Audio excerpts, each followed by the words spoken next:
salaam sama gars yi si sa technicien moo del si waat di leen présenté benn GPS boo xam ne dañ koy monté ci oto wala moto wala nga am ko sax def ko ci sa saagu doom pour bu jàngi nga mën di xam trace bi muy aw ak bu wàccee fan ak fan lay aw mën nga ko camoufler ci sa saagu doom te du ko xam. kon mi ngi noonu ñu présenté leen ko, mën na dem ci oto mën na dem ci moto ngir buñ ko sàccee nga mën a xam exact fan la sa oto nekk wala sa moto. bu la neexee mën nga ko fay à distance lépp ci sa téléphone ak application bi gis ngeen ko ni application baa ngi nii voilà daf lay wan exact fan la appareil bi nekk. voilà mu ubbi satellite bi bu ubbi satellite bi fi ngay ñëw pour mu gën a leer. voilà satellite baa ngi noonu,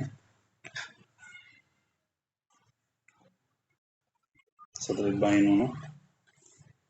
bon léegi bu fekkee tey par exemple da nga nit da nga ko abal nit mu jëm foo xam ne bokkut ak fi mu la abbu mën nga ko fay à distance. ngeen baal ma fii nii fi ngay dugg daal di dugal sa code daal koy mën a coupé. par exemple boo defee nii daal di tapé sa code,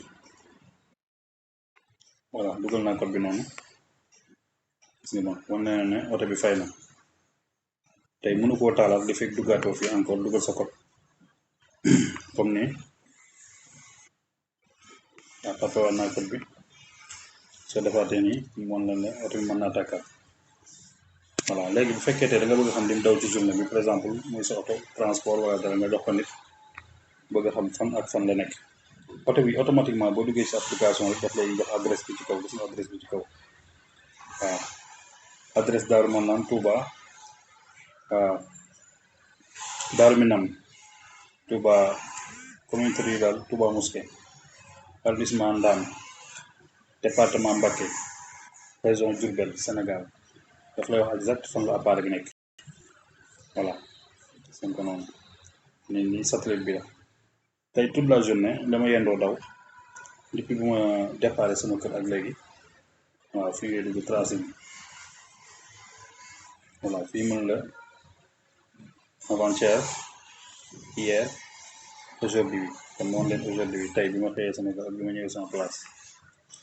voilà mi ngi nii xaw ma tijji satellite bi mu gën a leer. voilà mi nga xamante ne oto bi fii la nekk gis nga oto bi mu ngi fii sama kër